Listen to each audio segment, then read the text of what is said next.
Coming at you live and direct from Honolulu, Hawaii.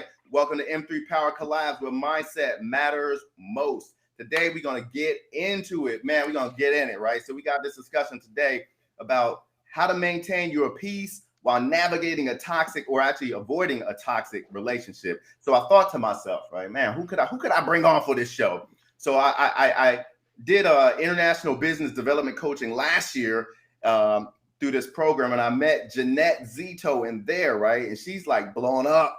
She's like blowing up. She got the TikTok and everything, right? Thank you. So we got Jeanette Zito, relationship expert. She's from New York, Brooklyn.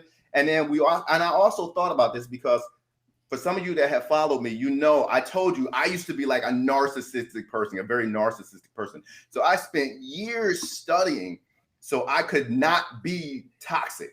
Right. I spent years studying. So one of the things I know about toxicity is like, look, I had to do a lot of inner work, right? Because I was in a toxic relationship, but I was also toxic. So it's like, there's no way to avoid that. If you don't do the inner work, you have to be vulnerable. So I thought about that. I'm like, Dad, that's Carl Sean Watkins. That's the man right there. That's his superpower, right? Lean into your vulnerability. So, hey, thank y'all so much for coming on the show.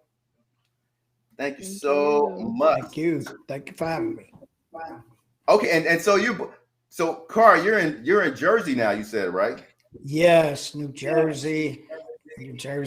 Right across. I'm in the center. They call it South Jersey, but I'm like it is south in the state. So again, like Philly is about 45 minutes from me. In New York, it's about a little bit over an hour from me, so I can be in Brooklyn in a matter of minutes, depending on how the traffic's rolling. You know, Honolulu, Hawaii, it might take me a little longer. Wow. Jeanette, have you been to Jersey? I'm not going to assume, because New Yorkers and Jersey, y'all know I'm from Jersey, so New Yorkers and New Jersey, we kind of have a love-hate relationship, always teasing each other. So I don't assume that you've been to Jersey. Have you been to Jersey? Yeah, I've been to Jersey actually a couple of times. I have a family friend that lives there. Fun fact, I actually used to live in Pennsylvania, so I used to go to Jersey a lot more. But now I'm in Brooklyn, and this is where I belong. Well, us New Jersey, we forgive you for leaving New Jersey. We forgive you. Yes. Thank you. I'm so sorry I betrayed you. Interesting fact. Yeah, when I was a Navy guy, I was a submarine. So anyway, my boys on my very first submarine, of course, all the East Coast people, we all clicked, right? So I'm hanging out with all the people from New York and Philly and always busting on each other, just always cracking on each other for days. But anyway, yeah, don't even get me started cracking on New York. So my brother, you're going to Rutgers, right, Carl? Aren't you going to Rutgers Law School? Yes, sir. Yes, sir. Rutgers Law. That's fantastic. Yes. What's up? That's fantastic. My little brother is actually, he just got promoted. So he's only 2 years younger than me, but I call him little brother. But he is the supervisor for facilities at Rutgers University. Oh, so wow. Anything going on with facilities, maintenance, landscaping, whatever. That's well, they do a great job, man. It's always clean. It's always neat. Yeah. So he's on the post. Oh, he got his people on the post. You know what I mean? Yes, that's what's up. Okay, well, listen, we chopped it up a little bit here. We're going to go ahead and jump into the topic. So what I want to know right off the bat, obviously, is, tell us about your stuff, right? Like, who are you? How'd you get started in this? Was it something that you decided to do, or was it something that found you? So, ladies first. So we're going to pass it to you, Jeanette. Yeah, awesome. Okay, so I'm Jeanette. I'm a relationship and mindset expert. So specifically, I help millennial women heal from toxicity and break out of the cycle of unhealthy relationships. And so what got me started, really similar to your story, actually, Mike. I've been in multiple toxic relationships in the past before, and seeing how I acted and not understanding why the pattern kept occurring over and over again really kind of defeated me, right? And so after I got out of that toxicity, I did a lot of research and I started diving into why this was happening. And I started healing, and through that healing process and seeing what could happen and finding so much peace and contentness through that process, I wanted to share that with others. It's definitely that I love it. concept of having so much joy and love where you just can't help but like wanting to, give back and to have other people know that same piece. And so that's what inspired me to start coaching other women as well, to break out of the cycle. But yeah, that's me, and this is Jeanette. Okay. Okay. So you basically went through it, right? You went through it, and then you learned, I guess, about what it was, how you got involved, and then you learned how to break out, and you got free, right? So when you got free, it's like, man, everybody should know this. Like, I want to share this feeling with everybody and help them to also have that. Is that right? Yes, exactly. That's what's up. Beautiful, beautiful. All right, Big Carl, how we doing? How we doing? Tell us. Man. Where do I begin? Toxic. I mean, it's great, and I appreciate that you had me on and to talk about this. And I actually have not been, maybe for just situations that have happened. I've not been in a toxic relationship. I can't say, and I think a lot of that has to do with, I don't know that I'm above that. I will never, I'm too humble to say that. But what I will say is that the people that I've been in relationships with, they've been sort of like my yin and yang, so to speak. So I can't speak to that in relationship wise, but I can speak to that in toxicity as far as profession, as far as dealing with those kind of people, especially in the corporate world. Oh my God. I mean, not that we probably can have a show on top of a show about that part of it, but like what I do, and even in the SSO, I've been labeled a vulnerability coach, and that's not really my title. I was like, I go into companies and what I've been in, I coach and consult like executives and leaders. And I really started that in working in corporate because I was about that culture change. Because I got hired and I was one of the first few ones in my department when I worked at Lockheed Martin way back in the day. I worked with the Tomahawk Cruise Missile Department. And I was like the only like African American in the think tank. And the culture was just not great. First and foremost, for me being a minority. Second of all, for me just being like second guessed about, my education and me being articulate and those kind of things. And I just kind of thought that was wrong in this atmosphere. And I worked there for a while, and I jumped on the board of, just working with people trying to change this kind of culture that we have. And from that point on, I kind of dealt that from the vulnerability standpoint of where I said, if I stand empowerment of who I am, people will see me as different. And they're either like that and they'll agree, or they'll dislike that, and then there'll be that disagreement. But what it empowered me to be standalone. And even when you think about those toxic relationships, a lot of time those are just really carried on by people who's just imitating what they see or what's allowed to happen. So therefore, we be in these cultures, and this toxicity it just permeates the culture. So people feel that it's okay. And when you're not a part of that, it's disturbing to you, but there's no elevation of people or character that wants to change that. Oh, you know what? I literally just drew a heart on my notepad here. It says culture change and toxicity. Boom, right? And so one of the things I used to do in the Navy, I was a diversity person, right? I literally just did a diversity talk with like almost 80 diversity people around the world. It was like a 3-day event, right? It was a huge thing. But when you talk about culture, right?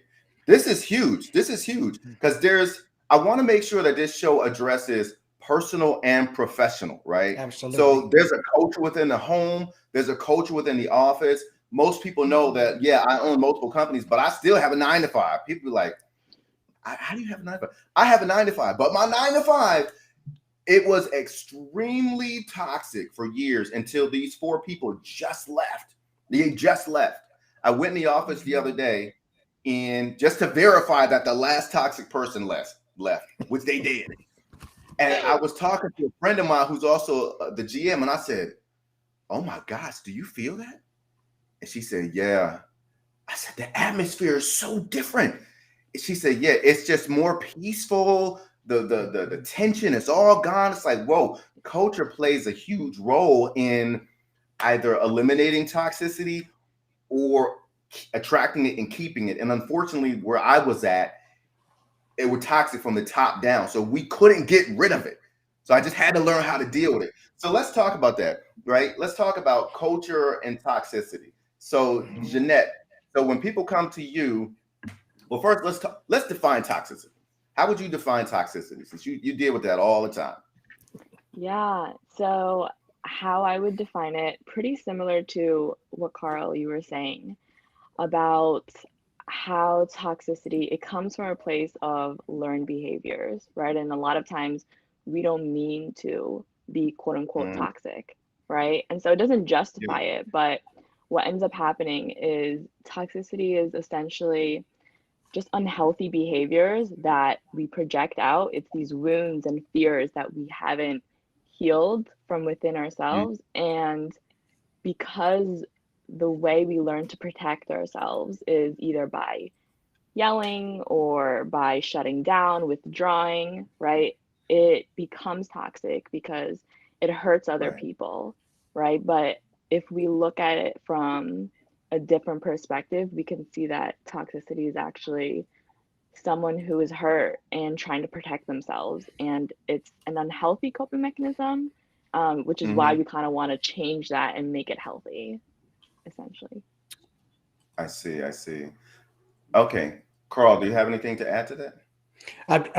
She's just right on point with it. And what I take away from that, and what I always say when I'm talking to clients and consulting and coaching people, is that hurt people. So the dynamic in that is that you always pass along what you've received. And it's just, and if you even go to further to that, it's just even biblical to that. You reap what you sow. So this is a precedent that that's been established for humanity from the beginning. So it's how you pour into it is what you receive out of it. So a lot of times when they came up with that, hurt people, it's just with a simple fact that you're hurt, you know no other way. So you just pass on what you've learned. It's the same thing with parenting. It's the same thing with training. You go to these different places and you say, oh my God, she's a horrible employee. I never look at the employee. You know why? I look at the one that was supposed to have been to train the employee, because they had to have some kind of avenue of learning to do the position that they're in, and who was responsible for their learning. So that's how we replicate, and that's how we continue these toxic relationships and these toxic areas. And it starts at home. I'm glad you're talking about it. We're doing it on the twofold, because you can also create that in your home, or if it's not in your home, you can bring it to your home from wherever you go to 8, 9, 10 hours a day to your job. You can actually start bringing that into your home, and it can permeate your home, and then you could be Mr. Toxic or Mrs. Toxic. Right. Oh, you know what? Listen, so I love what you said. Okay, so hurt people. And I have heard that phrase before in the church. We're all God's people. We're all church people here. We're all followers of Jesus here, right?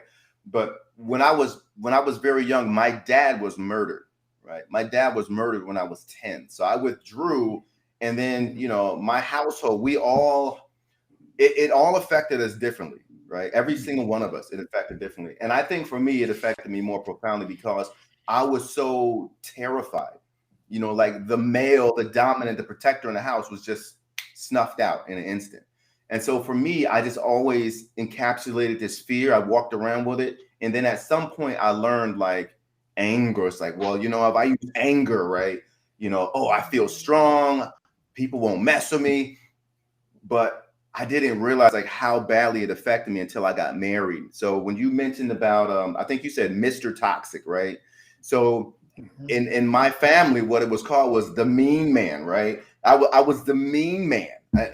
And I'm a Christian, right? So we had this place called the mean man room in the house. So when I started acting or whatever, and the wife or the kids, when you just go to the mean man room. So I remember one day I was sitting in the mean man room, and this is like what kind of started the breakthrough. I was sitting in the mean man room, watching TV, soaking, right, pouting like a child, and it just like the light bulb clicked. I'm like, what am I doing in the mean man room? I'm a man of God. Like, okay, something is jacked up inside of me. I'm gonna find out what it is, because this is not working, right? So I was hurt, and I was hurting people, but I didn't realize I was hurting people. So let's say like on the job. So how do you I mean, yeah, there's compassion that we have for the people on the job to understand that, yeah, they were hurt, but on the one hand, it's almost like, yeah, well, who cares because you're jacking everybody up. So how do you, if you're a coworker, Jeanette, we'll pass this to you. If you're a coworker, somebody is being toxic on your job, like how would you recommend they deal with that person? Is there even a way you can deal with a toxic person on your job and not end up cuckoo for cocoa, cuckoo for cocoa puffs? Yeah, so depending on what position and what role I would say you're in, because a professional place, the workplace, it's a little bit more sensitive than personal relationships, only because you do want to have like a professional relationship with others, right? And so Right.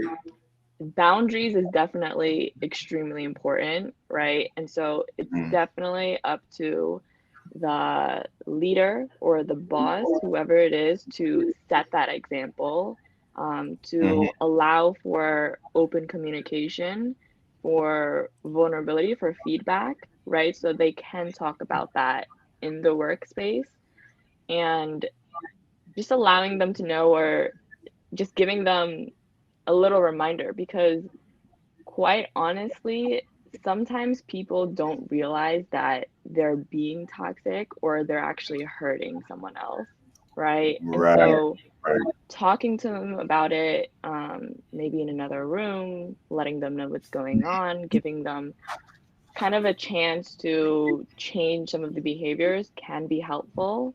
But of Yeah. course, if it consistently happens over and over again, and at that point they're not respecting your boundaries or attempting to change, the best thing to do is kind of cut them off, unfortunately, because once you have that toxicity in the workspace, it's really easy for it to spread, right?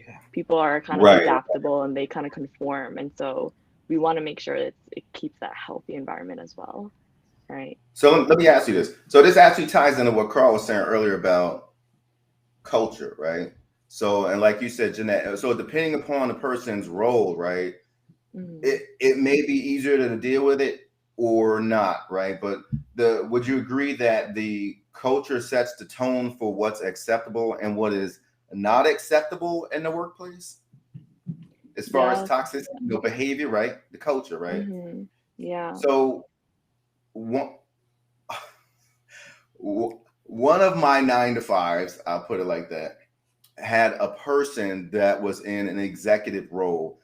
And because this person held a particular certification or license that helped the company stay open, this person was afforded so much leeway with toxicity, literally to where he would be screaming at people I'm not making this up. He'd be screaming at people in the office, berating them like, hey, let's go outside, me and you, buddy, mano a mano, right? I mean, just all of this stuff. So it's getting reported to HR, and the company owner would just squash it because the dude had the license. So everybody knew it was toxic, but because the culture allowed it, other toxic people started popping up. It was just like, you know what can you do?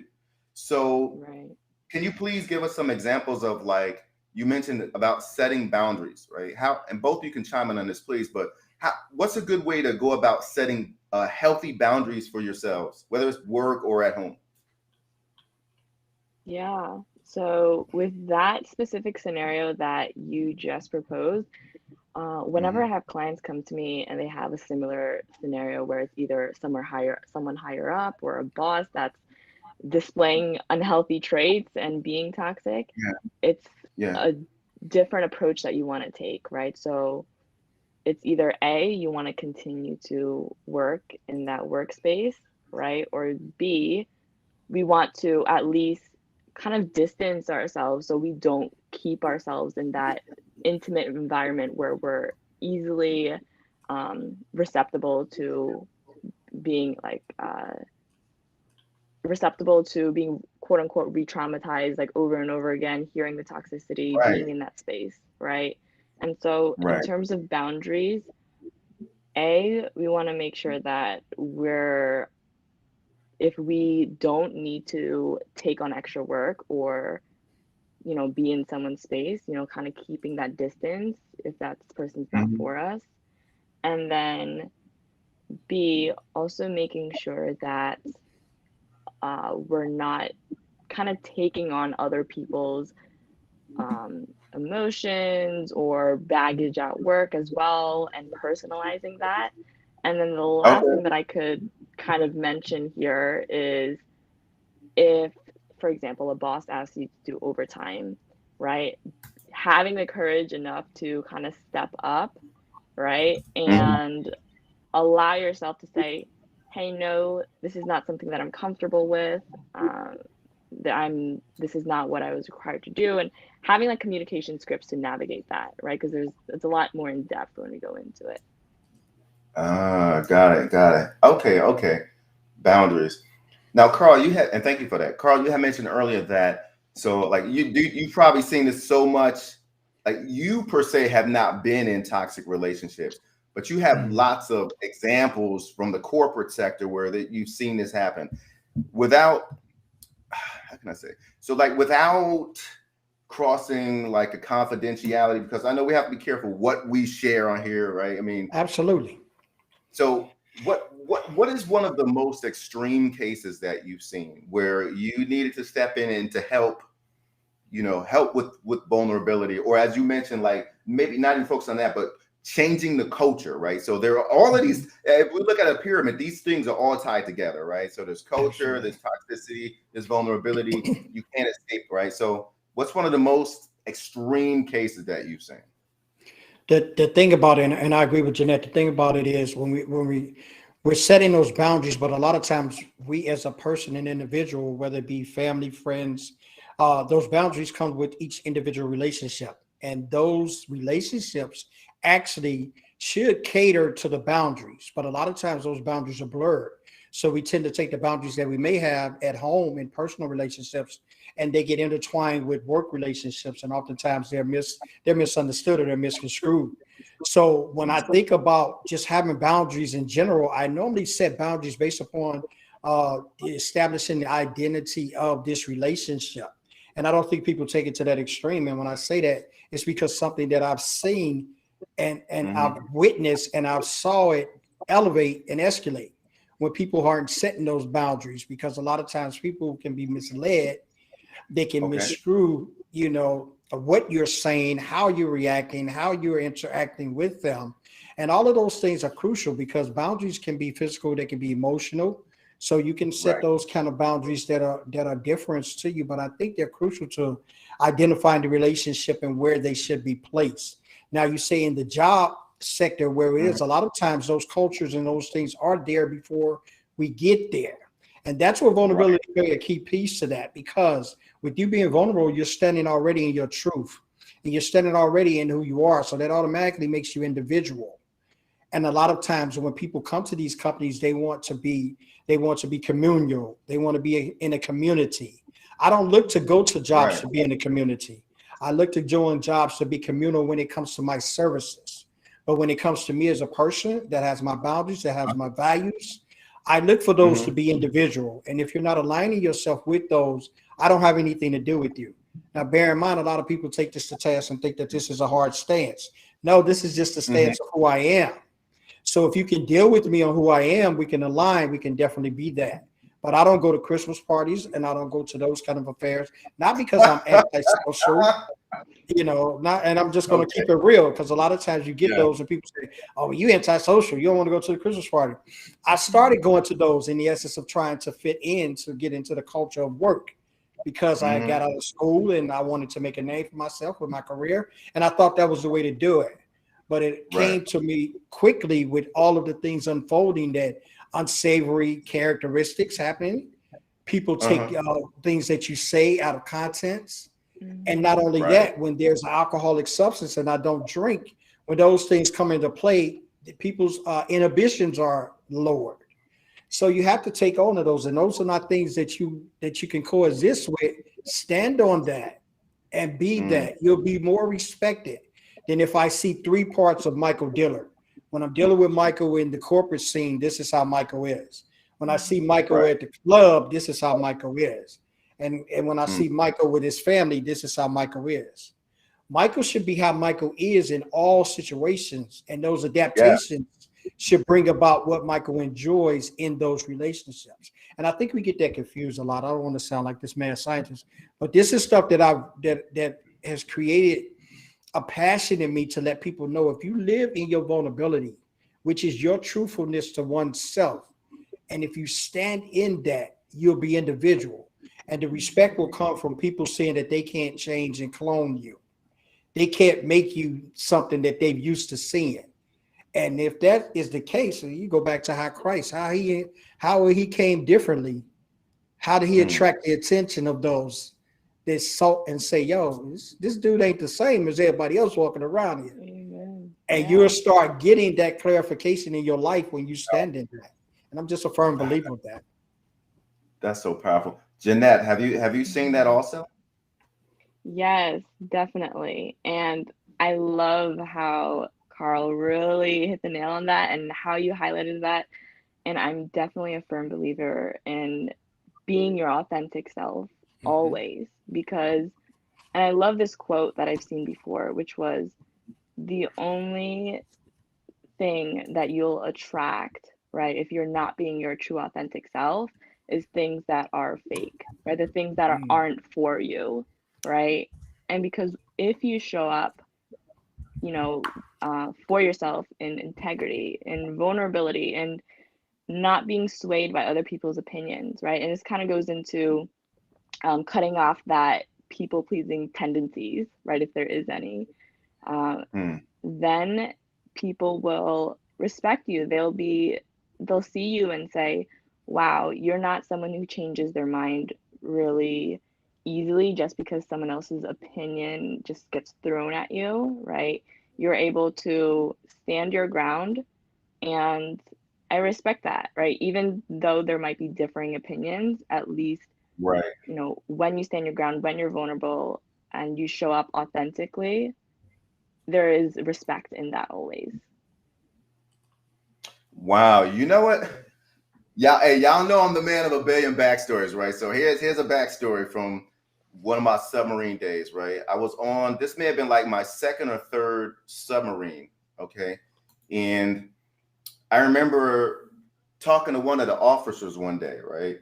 So the way they have the hierarchy, there's an officer that's in charge for the whole forward part of the submarine, and then there's an officer for the back part, and then there's an enlisted person and the forward part and the back part that's in charge. So I was the guy that was in charge on the forward part, even though I was kind of young, but I was, kind of killing it, right? So I remember him saying, like, yeah, Petros Dillard, I know that you don't tolerate what do you call it? It basically, like, you don't tolerate foolishness. And I kind of looked at him, I was like, sir, why would you say that? He said, well, everybody knows that. You have no tolerance for it wasn't like inept, it was like being inept or something like that. And I kind of walked away, and I was like, wow, you know what? I felt some type of way, like, oh, maybe I should try and say, no, that's not me. That's me. That's me, right? It's like, look, do your job, right? I never tried to change who I was.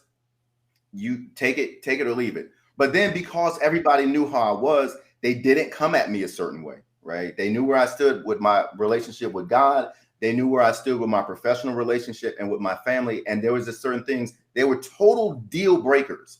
So everybody knew coming to me, you can't do this with Mike because he's not going to play that, right? So let's talk about deal breakers, right? And I again, because I was toxic and I was in a toxic relationship, there's no way around deal breakers, right? So Jeanette, talk to us about, you mentioned about setting boundaries, right? And so what are like deal breakers? What are deal breakers that you would recommend to people? So personally or in general? I'll let you choose. Okay, yeah. So yeah. Deal breakers, I'm thinking about non-negotiables, right? And so some of my non-negotiables that I would definitely put in there is someone who isn't willing to grow right? Or take accountability for their actions, right? So someone who never apologizes for anything. It's always someone else's fault, blames other people, right? That's one of my main non-negotiables.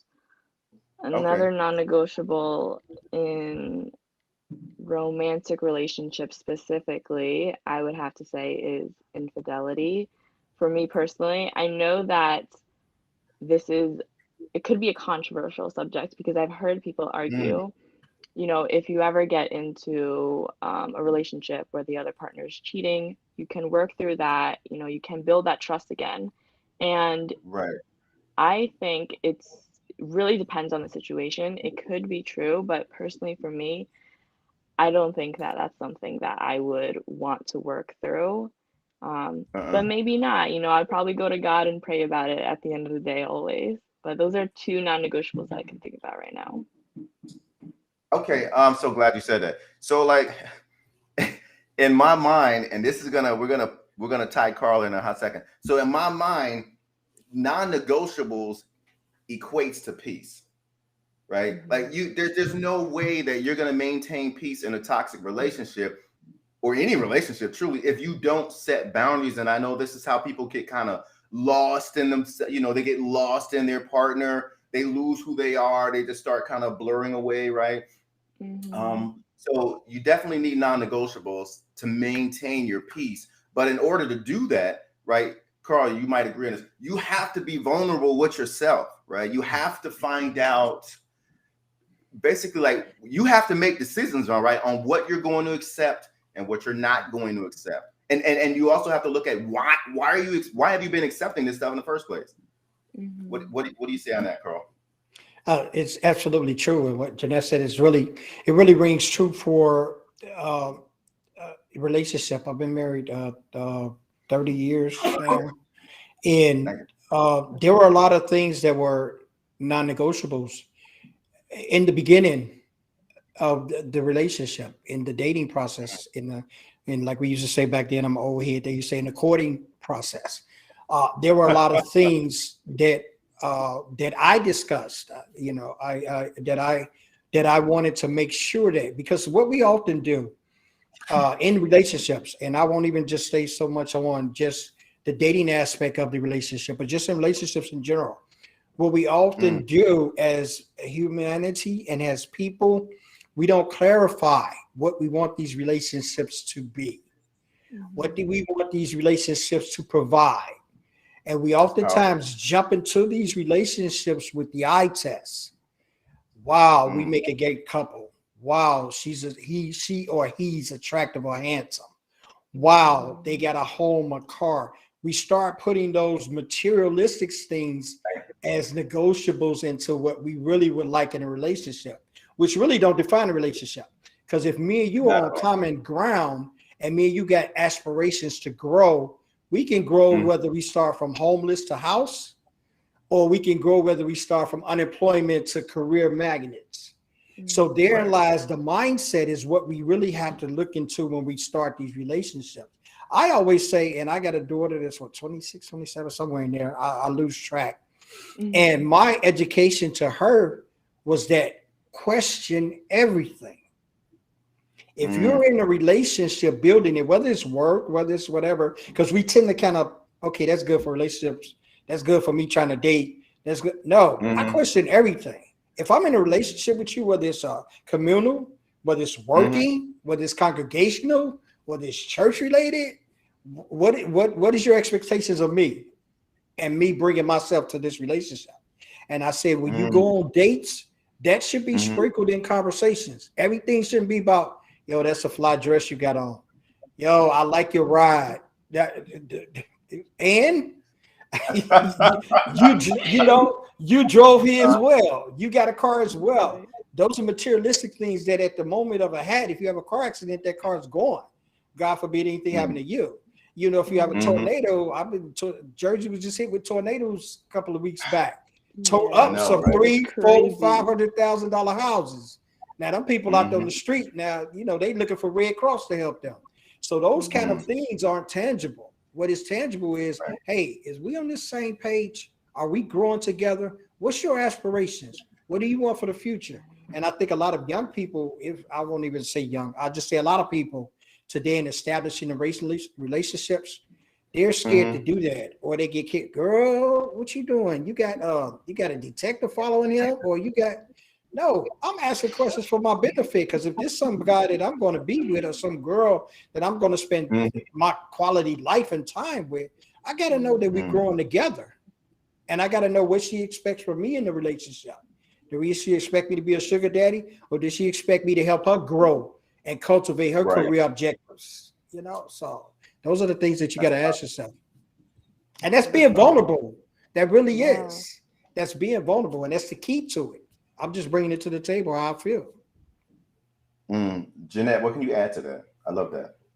Yeah, amen. I love everything that you said as well. And specifically, everything just connects so well, because I have the same principles, the same values that you're saying right there, which is continuing to show up vulnerable and letting other people know what you're willing to tolerate and what you're not willing to tolerate, right? And this really goes to show how we teach other people how we want to be treated through our boundaries, right? People don't just take advantage of us, or they don't just continuously ask favors over and over again if we're uncomfortable with it, because they want to, right? Because obviously they do want to, but it's also because we allow them to, right? We accept it, right? And it takes a lot of maturity to realize that sometimes, because a lot of times we want to make sure and reflect inwards and ask ourselves, what are we accepting in this relationship that is not benefiting us, right? Where are we putting our energy in different areas of our lives that is only harming us, right? And so allowing us to take a step back and make sure we understand what our non-negotiables are, what we're willing to tolerate, what we're not willing to tolerate, and communicating that with other people, then we start building authentic relationships around our circle that we value. There's substance to it. It's not just the surface level or materialistic things, right? And you create the life that essentially you want and that you're not wishing for, right? You're creating it right now, and you're not falling for the potential or getting so infatuated with other materialistic things. You're being vulnerable, you're being authentic, and you're receiving and getting your needs met the most healthiest way you can. That's great. That's really great. And I think a lot of people don't understand this, is that when people are being toxic, really what it is, they were hurt, but they're trying to get a particular need met. So if someone is narcissistic, or if someone is even codependent, right, they're doing these particular behaviors because they're trying to get a need met, right? But it's a need that it's a good need, right? It's built into every human, but it's how they learn to go about it, probably when they were younger in their household. Usually that's, it's narcissists or codependent people. They're not born, but they're kind of created, right, from the household and the environment that they grew up in. But anyway, that just popped into my mind. So I want to put that in. One other thing I like to add to what Jeanette was saying about, like, you were talking about kind of like what they're not getting. It's almost like taking an assessment of the relationship, right? What you're willing to stand for, what you're not willing to stand for, what you're not getting out of the relationship. But also I would say, well, I speak for myself. One of the things that I had to learn when I was navigating all of my toxicity up in here was, there was things that I was actually getting out of certain toxic relationships. So it wasn't like, on the one hand, it's like, hey, this needs to be there, that needs to be there. I'm not getting this in this relationship. But then on the flip side, it's like, and this ties into vulnerability. Yeah, but why did I have that relationship in the first place? Oh, because I was getting X, Y, and Z out of that. So it's like, I definitely I think it's important to identify what a person is getting out of having that toxic relationship, because I think, at least for myself, without identifying that, there was relationships I would have stayed in longer, right? Because I wouldn't known. It's like, hey, I'm trying to get these things, which was really the root reason for being in a relationship anyway. Well, if that's all I'm trying to really do, then how can I go about getting this in a healthy fashion, right? And Definitely. you know, Yeah, that's definitely the when you talk about that and you walk it through, all of that begins with communication. And I have two standards that I deal with: communication and why and communication. Because once I identified the why, I must communicate to understand past the why. So this is something that all humans should take as their one too. And when I say that, those are probably one of the things that I don't negotiate with, because I want to know why. Because we must get to identifying the why. And the why is not, we're all adults, we're dealing with this. The why is not the kids. I don't know. I don't know why. I don't know. We're all at stages, and especially once we get enter into these relationships, that we must understand the why. So when you go in and you say these kind of narcissistic things are satisfying me in this toxic relationship, there's a lot of things in that sentence that I just said should not be in there. First of all, why is there something in a toxic relationship that satisfies a need that you have? So there lies, I got to say, okay, why? Now homework must be done. Inventory must be taken on myself. And this is where we get off at. A lot of times we always got these we always got these gurus, these helps, these whatever fashion is they want to be. They want to help the next person. You know what I mean? That's why I went on and I wasn't really hitting at nobody, but I just got like over the top. I've been in Clubhouse and all these different rooms, and everybody was having authentic rooms and authentic workshops and authentic webinars. And I'm like, how do you passion that? How do you sell that? Like, I can't sell authentic. And then I just went with what my dad told me as a little kid. He told me about the lion in the jungle. He said, the lion, you don't see them walking around the jungle asking nobody who they are. You don't see him going to find the monkey. You don't see him going to find the cheetah. You don't see him going to find the elephant. Yo, you know who I am? No. He walks through that jungle. Everybody knows who he is. You know why? Because he's authentic. He's authentic to what he is. He doesn't try to be anything else. So how can you teach that? How can I tell you, Mike, Jeanette, come on, I'm having an authentic workshop. I can't teach you how to be authentic. So they kind of got with me with that. I made a nice little 1-minute video. I think that thing got about 30-some thousand views. It might be still growing because people tagged that. They understood that we have all these people that are claiming to be authentic, and they can't even be vulnerable with the fear that they're dealing with. They can't even come around from the facade who they're pretending to be. And it all starts with why and communication. So once you find the why, let's do the communication to find out how we find the solution with the why. And that's pretty much what I offer. My transformation is not nothing new. I'm like Solomon saying, ain't nothing new under the sun. My transformation is getting you to understand that you already carry and possess these things, but you're not utilizing them, and you're not putting them into play for yourself. So therefore, you're taking a shortcut to nowhere. That's really what you're doing when you're not standing in your vulnerability. But I get off my soapbox with that. But yeah, that's my thing, man. I could talk about that all day. Which is great, because one would think that you are going to be passionate about what you do, right? Absolutely. If you're saying like, hey, I'm a relationship coach, and they're talking about relations, you're like, yeah, I like relationships. It's so good. Make sure you sign into my TikTok. Thank you. And you're like, what is this? Right? She's not even, you're not even passionate about it, right? So never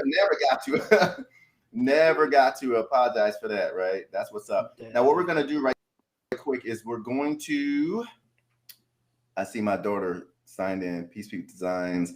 A shortcut to nowhere. Because a lot of times that's what people take. They take a shortcut, but you ain't going nowhere. Or like I tell people a lot of time, look, I'm an old head, Southern parents, preacher's son. I mean, I'm the whole nine. So I got a lot boiled down up in this pot right here. But when you talk about those slogans and those things, man, I shoot them out all the time. I tell people, a lot of times people, when they talk about vulnerability, first thing I tell them is that you're letting fear put you in a destiny that you haven't even stepped a foot into the journey. So they be like, wow, what do you mean by that? I'm just saying that you being fearful to do things has already gave you an outcome, because you're not going to try it. So therefore, you already then killed your destiny based on you never taking 1 foot or 1 step into the journey. And the journey is what makes the destiny. You know, fear is what blocks it. So when that's it, and I got to go to the Bible because that's all I know besides this educational law stuff I'm learning. God ain't giving you the spirit of fear. He hasn't given you the spirit of fear. You know, he gave you the spirit of sound mind. Let me jump in there right quick. So Jeanette, Yeah. fear. Talk to us about fear. How do you see this play out with your clients, right? Is that like a major component of what you have to help clients kind of work through is fear? Do you see that? Yeah, definitely. Fear is actually one of the major like components that drives people to behave unhealthily or quote unquote toxic, right? Because everything that they do, it comes from a place of lack, it comes from a place of fear, and they project it outwards because they don't think that they want to protect themselves, right? And the only way that they know how to protect themselves, going back to learned behaviors, right, is by doing those unhealthy behaviors. And it kind of goes into this rabbit hole. And so what I always try to, just a general advice, tell people is that we always want to be in a mindset where we're in abundance, right? God has he gives us everything that we need already, right? Coming from a place of abundance and love instead of fear and lack is really going to change the way that you perceive everything in your life. Wow, so true. Now we're going to start phasing out here, right? Because it's getting close to the top of the hour, right? And I want you guys to drop some quick nuggets, okay? Before we talk about where they can find you guys, right? So what's one strategy? Here is M3 is mindset matters most, right? So what's one or two mindset nuggets that you can pass to these people that are watching? They're watching now, they're going to be on the replay that will really help them in their situation, or to even avoid the situation altogether. All right, Jeanette, we're going to start with you. Yeah. And so navigating unhealthy relationships specifically, I would say communication, and not just communicating, but comprehending the other person is always the most important thing, right? Because a lot of times the miscommunication, it builds on to the same argument over and over again, right? And we want to avoid that. And so the best way to be seen and heard in an argument, right? Conflict really occurs from not getting your needs met, right? From feeling unseen, feeling unheard in one way or another, right? And so if we can identify what needs we want to get met and how we can get them met and specifically communicate that through vulnerability, right? So owning up to your emotions and by saying, I feel XYZ and I need this, this, and this, and finding that compromise, it allows the other person to also open up and be vulnerable because you're leading by example. And when you are saying, I feel XYZ, it doesn't allow the other person to personalize that, right? Because it's your feelings. And a lot of times when we try to communicate and we don't become vulnerable, and we say, oh, you did this, this, and this, the other person feels the need to kind of defend themselves, right? Because they're feeling like they're attacked. And so to prevent all of that, attacking the person and then the person defending themselves and the conversation getting nowhere, staying true to yourself, being authentic, stating I feel, and allowing yourself to sit in that vulnerability is the best way to get seen and heard in the relationship and resolve that conflict and sort through that communication. Okay, so I want to make just to quickly paraphrase. I want to make sure I got this right. So one basically is, hey, own up to your own emotions, right? And then two is staying true to yourself and standing in your vulnerability. Mm-hmm. Did I get that right? Yes, okay. Exactly. That's kind of the Mike Dillard Power Collabz paraphrase there, but okay, Carl, man, let's get those nuggets. What we got? Hey, man, Jeanette got them nuggets, man. I'm just gonna add some to it. She does, right? She started out with. I guess I go Chick-fil-A. She started out with 8-pack. I'm just gonna add to that, make it a 12-pack. You know, we're gonna get the man meal out of that. Amen. She is definitely true. I think before, in the essence of that, and even talking in to summarize this all with that, she put it greatly. But in relationship wise and what you're looking for, you definitely need to speak your truth. And in speaking your truth, the first thing I would tell you before you even get involved with anyone else, because working relationships are different, but on the personal level, before you get involved with anyone else, evaluate yourself.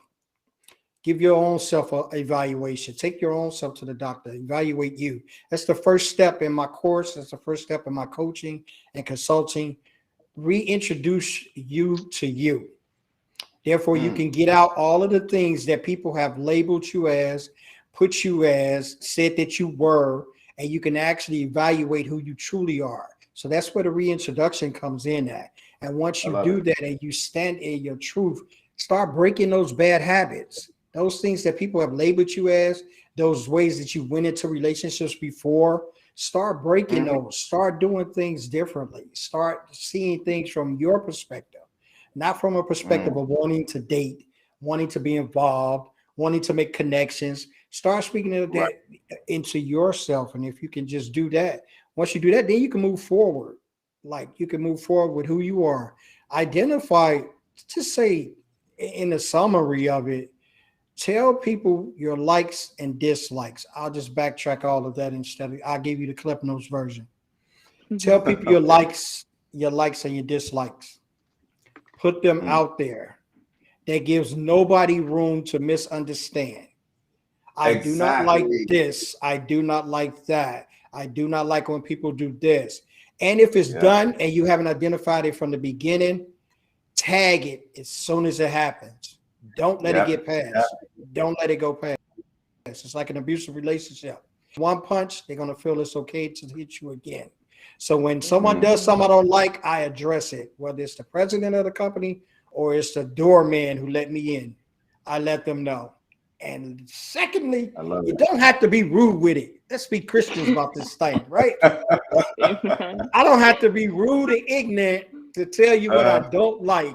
I don't have to be rude. I can be very tactful and tasteful and tell you exactly how I like. So that's to the mama at the church, and that's to the elder also. I can tell you what I like and what I don't like, and you'll still love me with the love of the Lord.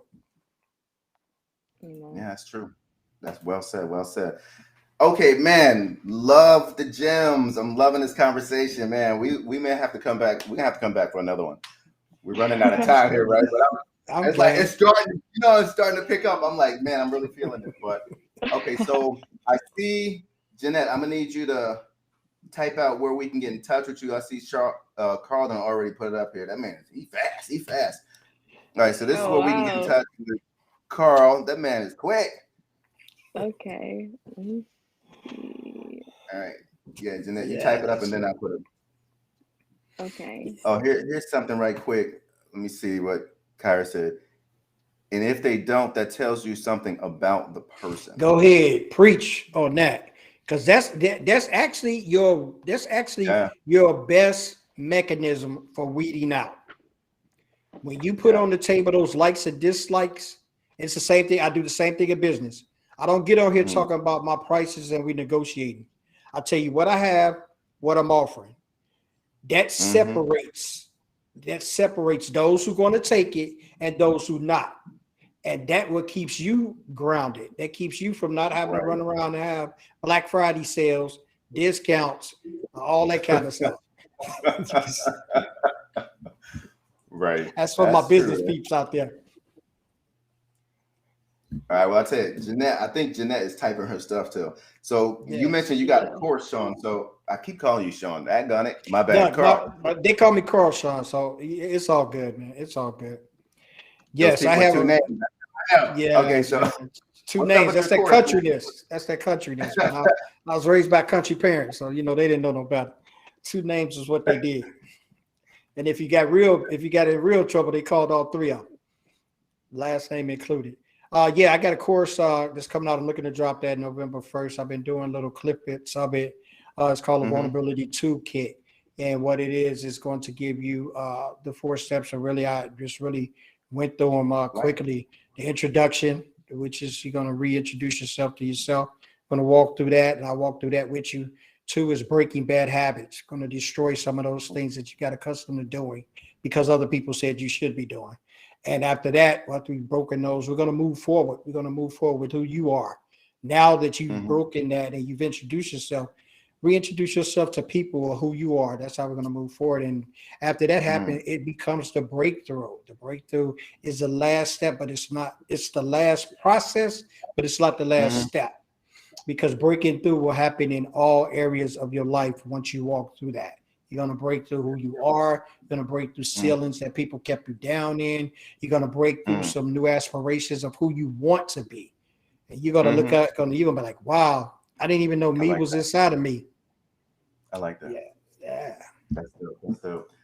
Okay. Thank you for that. Hey, so check out his course. Go ahead and follow him, right? He's on LinkedIn. He's on Instagram. Follow this man. Loads of wisdom. Wonderful person. Wonderful. And I just signed up for a TikTok. I can't even say it, right? I just signed up for TikTok this morning. So I'm officially on TikTok. I just been watching it. So Jeanette, I'm going to have to, sign up for your class. So I know how to make a video or something. Jeanette be killing the videos. All right. So let's see. Jeanette, I see here you go on Instagram. Now I see you're also in LinkedIn. I didn't realize you was in LinkedIn. So the first time I typed out like the promo, whatnot, I noticed Carl did a response. It was like, hey, follow Mike Dillard. It was like, follow Jeanette. And I'm like, oh, wait a minute. Because you know how it's like a highlighted, it's like a hyperlink, right? I'm like, oh, she's in LinkedIn. I didn't even know he was in LinkedIn. Yeah, but it shows like your student profile. It shows like your aspiring student profile. So Yes. I think that I think there's loads of business opportunities for you within LinkedIn. So I would highly encourage you. It's like, I know you get plenty work, as they say in Hawaii, you get plenty work from Instagram. I think if you also included that and you put up like your professional profile on LinkedIn, I think that would help you a lot too.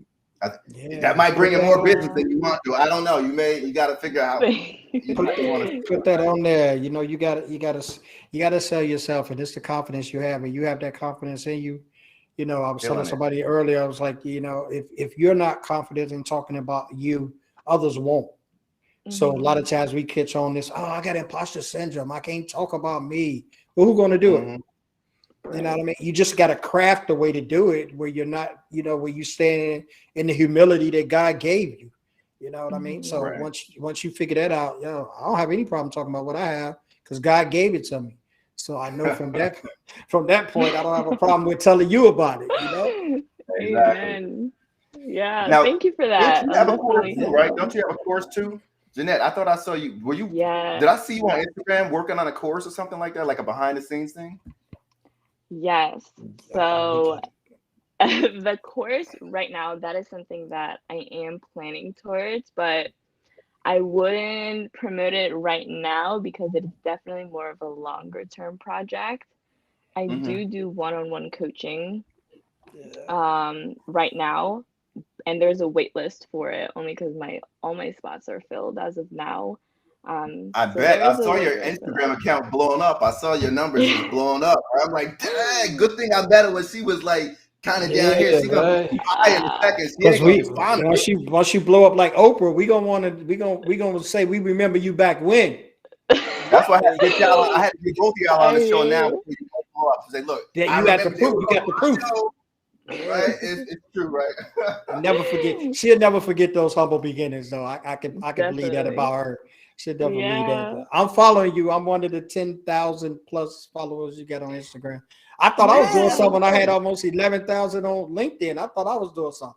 You got almost 11,000 on Instagram. I think I may have got 300. I got a lot of work to do. You're gonna get that. I started same place where you're at. I'm sure Mike could say the same thing. But it just takes time. And now that you're on TikTok, I think that's where it's gonna start picking up because that's where it picked up for me. Like a lot of my traffic came from TikTok. I'm looking forward to it now. Now we have like a nice community. Right where we're at. I just got on TikTok too. Look, I'm saying it too. The people that's TikTok. Can't get it right. I was on TikTok, right? Yeah, I was on TikTok. Look, I said that to my son. My son's 22. I said that to him when I got on this morning. He was at class. I was like, dude, I just got a TikTok. He's like, what? I said, I got a TikTok account. He was like, Dad, what is you saying? I was like, TikTok, the little account where people be dancing. He said, TikTok? I said, yeah, them. That's what I got. He's like, Dad, TikTok is a mouth brand. He's like, oh man. Yeah, he blasted me this morning, but that's all right. That's how they did. That's how they do me though. They say I'm smart in some things, and they like that I'm dumb in some things because they kind of like that kids get over on their parents when you're not smart in everything. Yeah. This is great, man. I enjoyed this. Yeah, I really appreciate y'all coming on. I'm serious. Hey, the invite is here. I'm gonna put it out here now, right? I'm gonna bring y'all back for another episode. Let's do it. Yes, and I got to get y'all on my show as well. Yeah, we got to spread the love. Got to get y'all on my show as well. Yeah, most definitely. Well, listen, we're gonna go ahead and come to a close now. I appreciate everybody that chimed in. Thank you for all the amazing and awesome feedback. I always appreciate it. And like I always say, right, mindset matters most, right? So you change your mindset, you change your money. You change your mindset, you change your money. Change your mindset, you change your money. On that note, we out of here, and we'll see you. I'll see you guys next week. Same bat time, same bat channel. Okay. Aloha. For my guests, don't hang up yet. Don't hang up. I got you. All right. We out of here.